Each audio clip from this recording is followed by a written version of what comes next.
هاوشێوەی ساڵانی ڕابردوو مەراسیمی 30 ساڵی یادی کارەساتی ئەنفال لە مۆنۆمێنتی ئەنفال لە قەزای چەمچەماڵ بەڕێوەچوو. کەسوکاری ئەنفال کراوانیش لە کاتی پێشکەشکردنی وتاری وەزیری شەهیدان و ئەنفال کراواندا ناڕەزایەتیان دژی حکوومەت و وەزارەتی شەهیدان دەربڕی و ڕایان گەیاند. حکوومەتی هەرێم دووجار ئەنفالی کردوون. جیهان المۆمێنێتە کشتی درۆزنە، کشتی وە تەسکەی حیزبی تاعین بووە. ئەو وەزیر شەهیدانە دەجا قەولی دا پێم ئیسفێشە پارەی ئەرزێکی ئەوە ئەرزەکەە هەر نایدۆزمەوە، هەر نایدۆزمەوە. من وەکو دوو برای ئەنفال، دوو برام ئەنفالە، کوڕێکم ئاسایشی چەمچەماڵ لێرە گردووانە بە ماوەی هەفتەیەک لەوەی خنکانیان تەمەنی 17 ساڵە تاکو ئێستا تاوانبارە نەدراونە دادگا و نە ئاسایش ڕوونکردنەوە ئەدا. داواکان لە بەڕێز نێچیر بەرزانی لە قوبا تاڵبانی لە شێخ لاهور بێنە سەرخەت و ئەم کێشە منە حەلکەن لێرە.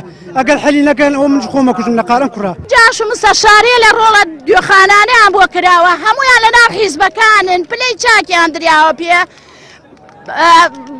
هینیا بۆ کریا بۆ خارج بڕۆن بۆ ئەیلا بەداخەوە ئەو جاس و مستەشارێ لە ڕۆڵە حەچی زەلامێکمان چەکشینەوە. وەڵڵا چەکیان وە زەلامەکانمانە سەنیان و دەمانە پێشمەرگەن. ژمارەیەک پەرلەمانتار و بەرپرسی کۆمەڵی ئیسلامی ئامادەی مەراسیمەکە بوون. سەرۆکی فراکسیۆنی کۆمەڵی ئیسلامیش لە ئەنجومەنی نوێنەرانی عێراق ئاماژەی بۆەوە کرد بەرتەوازەی کورد لە بەغدا هۆکارێکی سەرەکی بۆ بۆی تا ئێستا نەتوانراوە قەرەبووی پاشماوەکانی ئەنفال بکرێتەوە. حکوومەتی هەرێم کەم تەرخەمێکی زۆری کردووە و نوێنەراتی حکوومەتی هەرێم لە کاتێک لە نەتۆ یەکگرتوەکان هەبووە هیچ هەوڵ و کارێکی ئەوتۆی نەکردووە بۆ ئەوی پرۆسەی ئەنفال وەکو پرۆسەی جینۆسایدکردنی گەلی کورد بناسیێنرێ و قوربانیانی ئەنفال وەکو قوربانیانی جینۆسایدی ئەنفال جینۆساید بناسیێنرێن.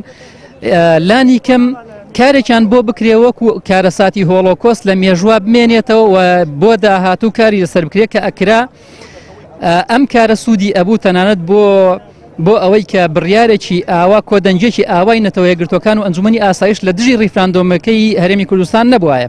سەبارەت بەوەی یاسای 16 کە قەرەبووی قوربانی لێکەوتوان ئەکاتەوە ئەو یاسایە دەرچووە بەڵام تا ئێستا نەتوانراوە بە شێوەیەکی کار بۆ خەڵکی کوردستان و خەڵکی گەرمیانی خۆشەویستکە. ئەگەر باز لە کەم تەرخەمی بکرێ ئەوە ئەتوانم بڵێم هەمومان کەم تەرخەم بووین لە ئاستی ئەو قەزیەیە و زەرورە و کەم تەرخەمیە قەرەبوو کرێتەوە لە دەورەی داهاتوو. پرۆسەی ئەنفال بە 8 قۆناغ بۆ ناوچەکانی باشووری کوردستان لەلایەن ڕژێمی بەعسەوە جێبەجێ کرا. قۆناغی یەکەمی لە دۆڵی جافایەتی و لە 23 شوباتی 1970 تا 19 ئاداری هەمان ساڵی خایاند. قۆناغی هەشتەم و کۆتاییش دەڤەری بارزان و بادینانی گرتەوە و لە 26 ئاب تا 6 ئەیلولی ساڵی 1970 بەردەوام بوو. قۆناغی سێمی ئەنفالیش کە ناوچەی گەرمیان و چەمچەماڵی گرتەوە گەورەترین قۆناغی پرۆسەکەی و زۆرترین قوربانی تێدا تۆمار کراوە.